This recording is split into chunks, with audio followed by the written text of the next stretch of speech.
Baik, bismillahirrahmanirrahim. Assalamualaikum warahmatullahi wabarakatuh. Selamat pagi dan juga selamat siang teman-teman mahasiswa yang mengambil mata kuliah teknik, mengambil kuliah PLB.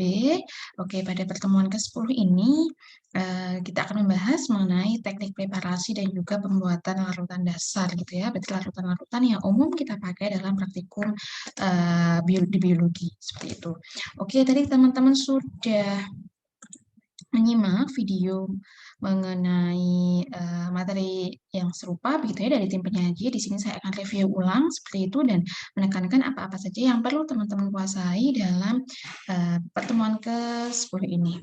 Oke, kita mulai ya. Pertama adalah untuk definisi dari teknik preparasi. Jadi sebenarnya teknik preparasi itu apa?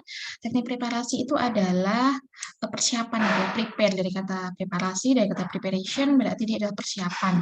Berarti di mana kalau teknik preparasi kalau dalam laboratorium berarti suatu persiapan ataupun penyiapan, entah itu barang, entah itu alat atau bahan gitu ya, yang digunakan untuk praktikum ataupun digunakan untuk penelitian. Nah, kalau di kita gitu ya, karena kita kontennya di sekolah, di perkuliahan begitu, kalau preparasi dari laboratorium dari suatu kegiatan mempersiapkan alat dan bahan sebelum melakukan kegiatan praktikum gitu ya, ataupun pengujian atau percobaan ataupun penelitian. Nah, apa-apa saja yang harus dipersiapkan gitu ya. Yang pertama, pertama dan utama itu harus penyiapan alat dan bahan gitu ya, karena memang itu yang akan kita gunakan gitu ya. Jadi alat-alat apa yang kita gunakan dalam eksperimen seperti itu harus kita sesuaikan gitu ya. Misal praktikumnya untuk mengetahui atau membuktikan bahwa hasil fotosintesis adalah oksigen misalnya. Berarti alat-alatnya yang digunakan ya yang berkaitan begitu ya. Misalnya corong kaca, terus glass beaker, terus tanamannya misal hidrilla begitu ya, bukan tanaman tanaman-tanaman lain yang mungkin susah untuk kita eksplor bagaimana eh, proses pengeluaran oksigennya seperti itu. Terus selanjutnya untuk persiapan yang kedua adalah persiapan bahan ataupun sampel. Nah, sampel ini sebenarnya tidak hanya melulu sampel kimia ya. Kalau di sini ya saya tuliskan kebetulan adalah untuk sampel yang kimia yaitu yang padatan, larutan maupun gas. Nah, di sini karena kita di biologi jadi kadang gitu ya kita memerlukan memang bahan kimia tapi tidak lupa kita memerlukan bahan-bahan alam gitu ya, misal entah itu dari hewan ataupun dari tumbuhan itu juga harus dipersiapkan. Terus selanjutnya untuk pembuatan larutan dasar gitu ya. Jadi larutan dasar di sini, oh ya ini yang sudah kedua ya. Untuk yang teknik preparasi ini jadi disesuaikan ya tadi saya sampaikan. Misal kalau hewan kita butuh tikus begitu ataupun butuh mencit ya kita cari mencit ya memang mencit digunakan untuk laboratorium gitu ya, hewan uji lab seperti itu. Terus rasa ikan itu juga harus kita sesuaikan. Oh misal mau mengetahui pneumatosit pada ikan ya, berarti otomatis yang kita gunakan ya ikan yang mudah dicek pneumatositnya gitu ya, misalnya ikan nila, ikan bawal gitu. Berbeda dengan belut ataupun lele itu kan lebih susah gitu ya untuk pengecekannya. Oke, itu yang selanjutnya adalah pembuatan larutan dasar gitu ya. Jadi kita tahu ya dulu di SMA di kimia itu ada larutan di mana larutan itu adalah campuran dari buah zat gitu ya, yang di mana zat terlarut dan juga zat pelarutnya. Yang ketika dia sudah tercampur tidak bisa kita bedakan lagi di antara keduanya. Nah, zat terlarut ini itu adalah zat yang dilarutkan gitu ya, bisa dari padatan, bisa dari serbuk, bisa dari cairan yang diencerkan.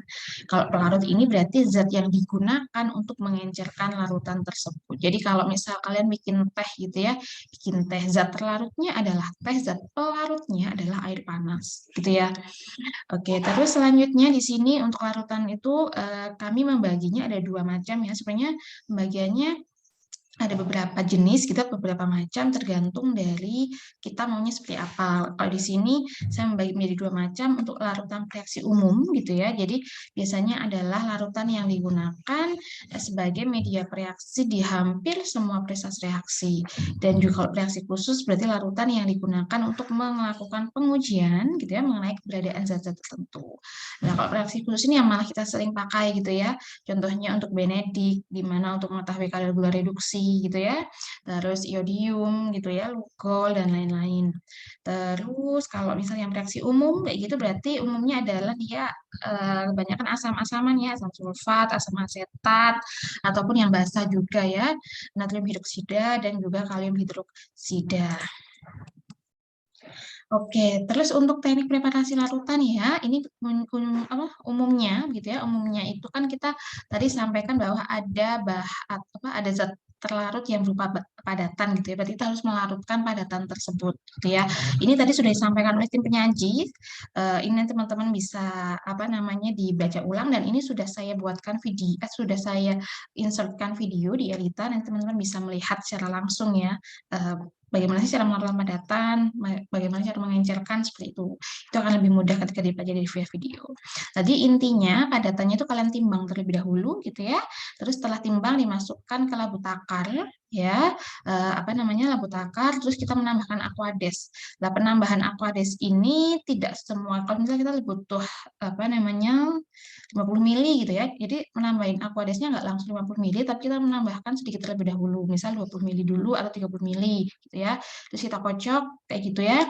Setelah kita kocok, setelah benar-benar yakin larut, baru kita menambahkan aquades sampai mendekati batas. Mendekati batas ini di mana misal kita butuhnya tadi berapa mili, seperti itu.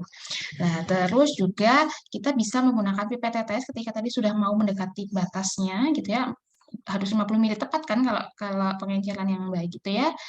Itu misal kalau takutnya kesok gitu ya, nanti kan kita bisa menggunakan pipet tetes untuk membantu masukin aquades secara perlahan ketika volumenya tersebut sudah mendekati batasnya. Setelah itu baru ditutup rapat, kita kocok sebentar biar homogen seperti itu ya. Ini ada gambarnya bagaimana tadi sudah disampaikan juga oleh tim penyaji. Nah, terus selanjutnya yang kedua adalah untuk mengencerkan larutan yang lebih pekat gitu ya. Nah, kalau kita mengencerkan larutan lebih pekat, berarti kita harus mengambil terlebih dahulu larutan pekat tersebut gitu ya. Biasanya pakai pipet gondok atau pipet berskala gitu ya. Kalau di sini gambarnya lonjong, tapi kalau yang kita punya di lab itu yang bulat ya. Yang bulat ini teman-teman pakai di biokimia sih harusnya ya. Nah, oke, terus selanjutnya setelah tadi ambil larutan pekatnya gitu ya, ini yang butek ini ya, yang lebih gelap, kita masukkan ke labu takar gitu ya, labu takar dengan volume yang sama gitu ya, volumenya sama tuh sama kayak yang tadi diambil, ataupun boleh ke labu takar yang lain begitu ya, yang volumenya berbeda, yang penting sesuai gitu. Kita kalau mengecerkan tuh ada rumusnya kan ya, tadi disampaikan itu menyaji lah, itu kita sesuaikan volume tabur labu takar yang kita punya, yang kita gunakan gitu. Terus selanjutnya kita encerkan dengan cara menambahkan aquades sampai tanda batas dan kita menghomogenkannya dengan mengocok gitu ya. Jangan lupa ditutup dulu kayak itu sebelum mengocok. Terus selanjutnya untuk pembuatan atau beberapa macam reagen atau larutan dasar yang sering kita gunakan dalam praktikum biologi. Di sini ada Benedict gitu ya. Benedict tadi kita sampaikan bahwa dia berguna untuk menguji adanya kandungan glukos ataupun gula gitu ya dalam suatu bahan makanan. Oke, kalau hasilnya kalau dia positif mengandung gula atau glukosa, itu berarti dia berwarna merah bata gitu ya. Dan ini adalah hasil Benedictnya. Ini bisa kita buat sendiri begitu ya, karena kadang di toko kimia itu kan kadang ada yang tidak menyediakan seperti ini ya, yang sudah jadi. Tapi kita bisa membuatnya sendiri, yang penting sudah ada bahan-bahannya. Nah, pembuatannya dari apa? Yang pertama adalah dari natrium sitrat. Ya, kita timbang 173 gram, terus ditambah natrium karbonat 100 gram. Nah, ini gitu ya dicampur dimasukkan ke dalam air suling 600 ml. Terus pastikan larut gitu ya ketika sudah dipanaskan dulu, dipanaskan karena ini beberapa kan padatan ya.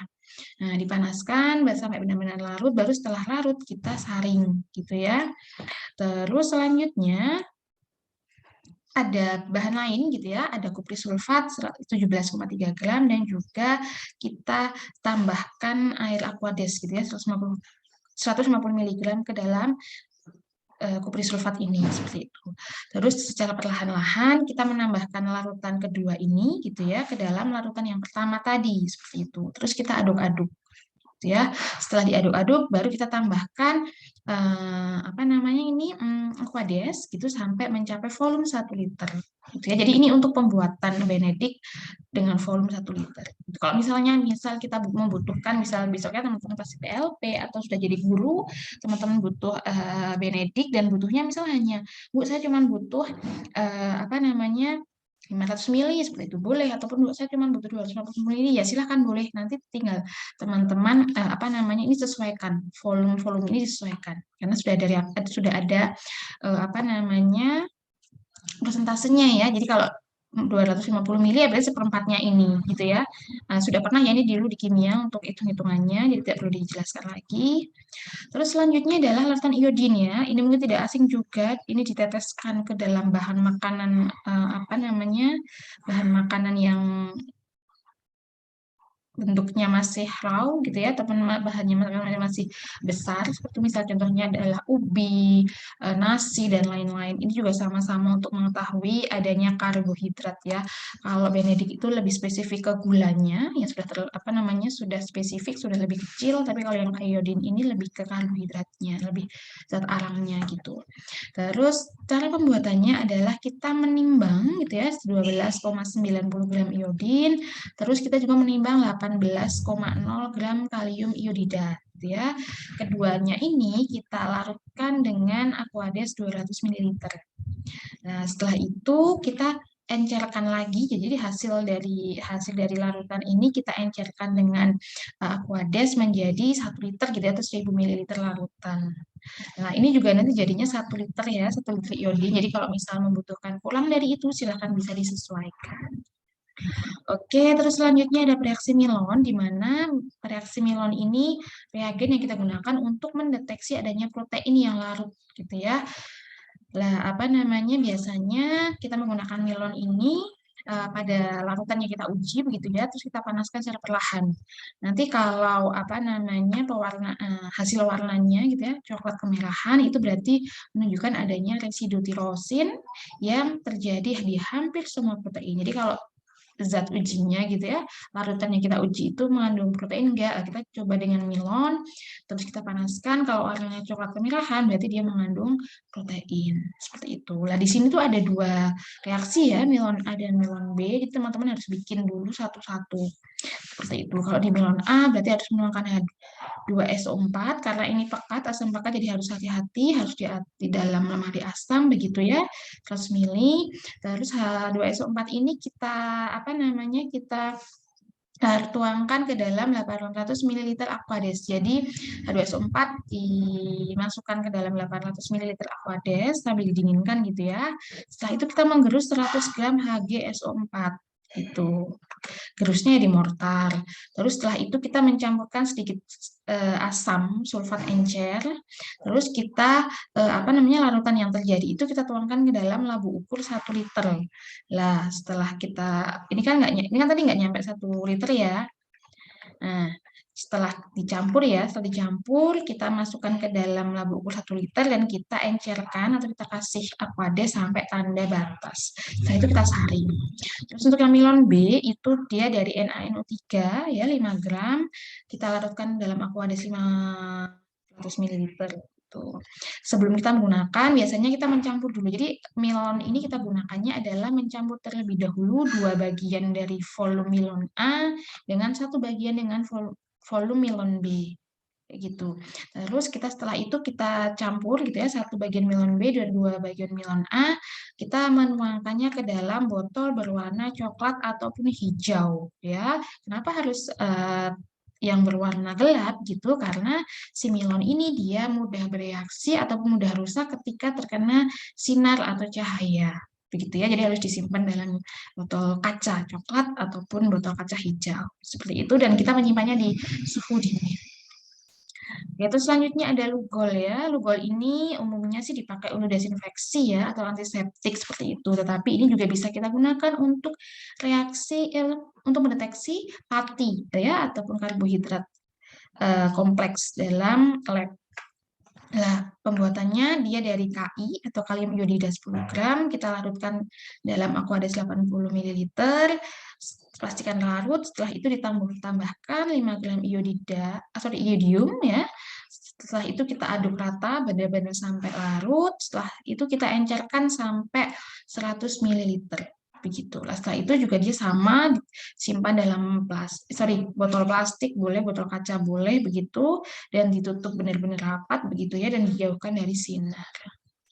Oke, terus yang selanjutnya ada biuret ya. Biuret ini sama seperti Milon tadi ya. Seperti Milon untuk menguji protein gitu ya. Kalau Milon itu dia lebih dalam gitu ya karena adanya residu tirosin. Tetapi kalau yang di biuret ini yang umum gitu ya, protein secara umum. Ini sama dengan kita bikin dulu ya larutan pelusi atau telusi dari kupri sulfat seberat 1 gram kita larutkan dalam air aqua 99 gram gitu ya. Terus setelah itu kita wadahi sendiri gitu ya, diwadahi sendiri. Terus yang kedua adalah kita melarutkan 20 gram NaOH ke dalam air suling 80 gram. Terus juga wadahi dalam botol terpisah. Cara penggunaannya gimana? Nanti zat yang akan diuji itu kita tetesi dulu dengan NaOH tadi ya, larutan NaOH ini. Setelah itu baru beberapa saat ditetesi, setelah baru ditetesi NaOH, kita tetesi selanjutnya dengan larutan pelusi, gitu ya. Nah, nanti ujinya gitu ya, hasilnya di kapan dia bisa terlihat ada gluten atau enggak itu ketika bahannya berubah menjadi ungu.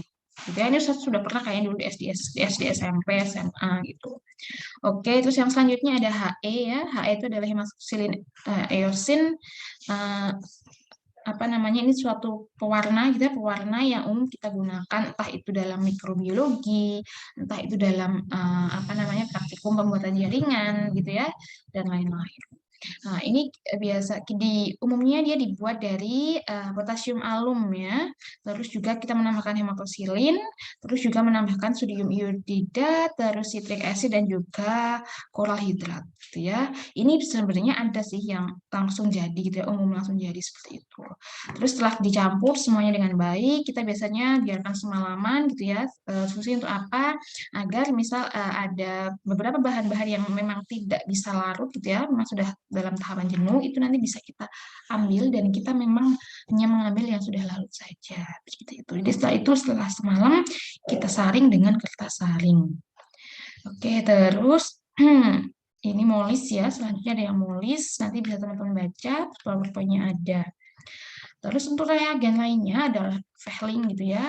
Ada Vehling, ada asitoorsin di mana dia berfungsi untuk mewarnai kromosom. Terus ada larutan tuk ya. Ini luk, tuk dan hayem ini kita pakai biasanya di praktikum fisiologi hewan. Begitu di mana untuk mengencerkan darah biasanya untuk tuk ini, terus untuk hayem ini biasanya sebagai pengenceran darah dalam sel darah merah, kalau ini dalam sel darah putih ya yang untuk. Oke, cukup dari saya untuk reviewnya. Silakan teman-teman bisa lanjutkan diskusi di Erita sesuai kelas masing-masing dipandu oleh tim penyaji. Oke, terima kasih. Selamat pagi, selamat siang. Assalamualaikum warahmatullahi wabarakatuh.